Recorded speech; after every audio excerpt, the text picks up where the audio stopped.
जय हिंद दोस्तों, स्वागत है आप सभी का अपने YouTube channel exam study forum में। दोस्तों, आज की इस वीडियो में हम रेलवे ग्रुप डी एग्ज़ाम 2026 जो कि 3 अगस्त से शुरू होने वाला है, इस एग्ज़ाम के लिए केमिस्ट्री यानी कि रसायन विज्ञान का टॉपिक जो कि धातु एवं अधातु है, इससे टॉप 40 MCQ क्वेश्चन को कवर करने वाले हैं। दोस्तों, पिछली बार इस टॉपिक से हर एक शिफ्ट में एक क्वेश्चन देखने को मिला था। तो फर्स्ट क्वेश्चन है, सबसे अधिक विद्युत चालक कौन सी धातु है? सबसे अधिक विद्युत चालक चांदी है, यानी इसका आंसर हमारा सी हो जाएगा। अगला प्रश्न है, कमरे के तापमान पर द्रव्य धातु कौन सी है? कमरे के तापमान पर द्रव्य धातु पारा है, यानी इसका आंसर बी हो जाएगा। अगला प्रश्न है, सबसे कठोर प्राकृतिक पदार्थ है? सबसे कठोर प्राकृतिक पदार्थ हीरा है, यानी इसका आंसर सी हो जाएगा। अगला प्रश्न है, कौन सी अधातु विद्युत का सुचालक है? ग्रेफाइट विद्युत का सुचालक है, यानी इसका आंसर सी हो जाएगा। अगला प्रश्न है, धातुओं का प्रमुख गुण है? धातुओं का प्रमुख गुण चमक है, यानी इसका आंसर बी हो जाएगा। अगला प्रश्न है, कौन सी धातु चाकू से काटी जा सकती है?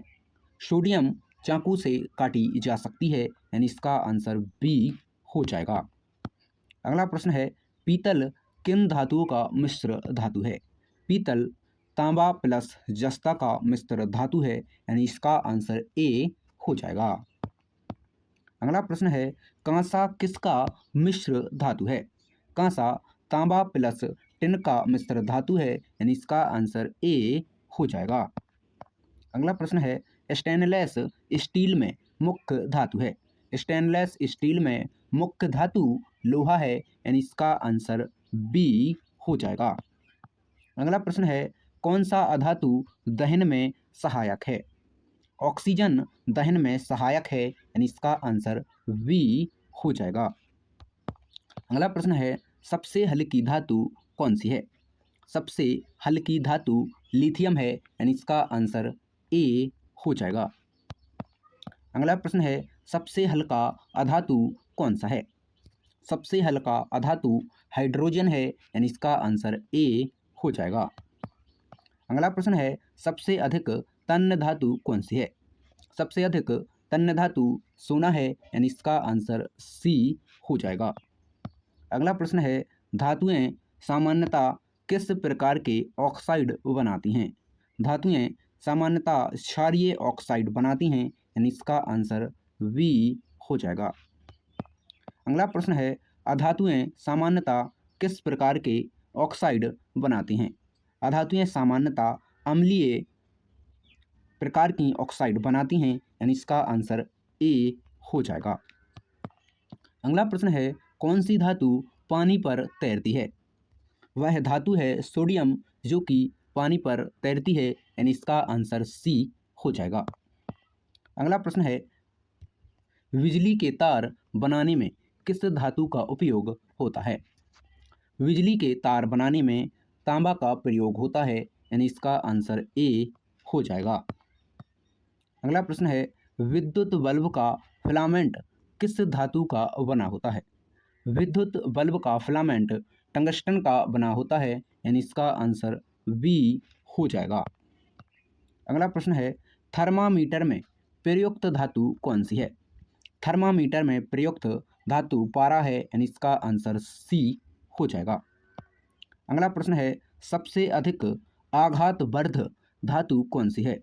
सबसे अधिक आघातवर्ध धातु सोना है, यानी इसका आंसर ए हो जाएगा। अगला प्रश्न है, धातुएं अम्लों के साथ अभिक्रिया करके कौन सी गैस उत्पन्न करती हैं? धातुएं अम्लों के साथ अभिक्रिया करके हाइड्रोजन गैस उत्पन्न करती हैं, यानी इसका आंसर बी हो जाएगा। अगला प्रश्न है, पीले रंग का अधातु कौन सा है? पीले रंग का अधातु सल्फर है, यानी इसका आंसर बी हो जाएगा। अगला प्रश्न है, हीरा किस तत्व का अपरूप है? हीरा कार्बन का अपरूप है, यानी इसका आंसर बी हो जाएगा। अगला प्रश्न है, ग्रेफाइट किस तत्व का अपरूप है? ग्रेफाइट कार्बन का अपरूप है, यानी इसका आंसर ए हो जाएगा।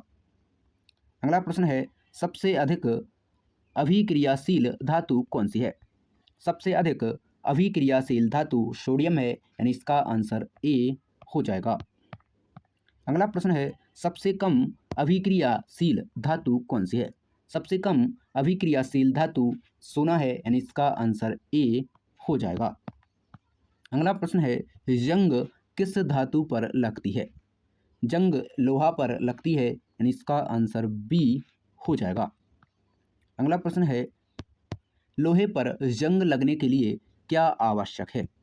लोहे पर जंग लगने के लिए जल और ऑक्सीजन आवश्यक है, यानी इसका आंसर सी हो जाएगा। अगला प्रश्न है, पृथ्वी की प्रॉपर्टी में सर्वाधिक पाई जाने वाली धातु कौन सी है? पृथ्वी की प्रॉपर्टी में सर्वाधिक पाई जाने वाली धातु एल्यूमिनियम है, यानी इसका आंसर बी हो जाएगा। अगला प्रश्न है, विद्युत उपकरणों में सर्वाधिक प्रयुक्त धातु कौन सी है? विद्युत उपकरणों में सर्वाधिक प्रयुक्त धातु तांबा है, यानी इसका आंसर ए हो जाएगा। अगला प्रश्न है, चुंबकीय धातु कौन सी है? चुंबकीय धातु लोहा है, यानी इसका आंसर बी हो जाएगा। अगला प्रश्न है, अधातुएं सामान्यतः कैसी होती हैं? अधातुएं सामान्यतः भंगुर होती हैं, यानी इसका आंसर बी हो जाएगा। अगला प्रश्न है, सिक्के बनाने में सामान्यतः किस धातु का उपयोग किया जाता है? सिक्के बनाने में तांबा एवं निकेल का उपयोग किया जाता है, यानी इसका आंसर सी हो जाएगा। अगला प्रश्न है, इनमें से कौन सी गैस अधातु है?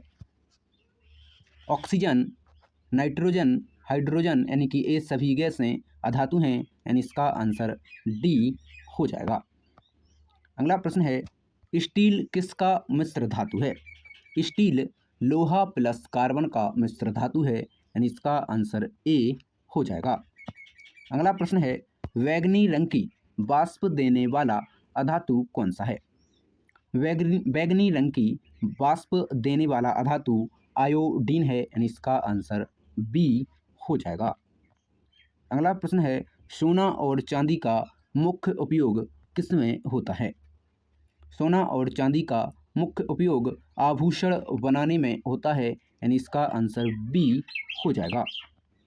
अगला प्रश्न है, धातुओं की चमक को क्या कहा जाता है? धातुओं की चमक को धात्विक चमक कहा जाता है, यानी इसका आंसर सी हो जाएगा। अगला प्रश्न है, ऊष्मा का सबसे अच्छा चालक कौन सी धातु है?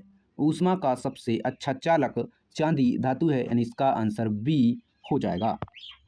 अगला प्रश्न है, धातु एवं अधातु अध्याय किस विषय से संबंधित हैं?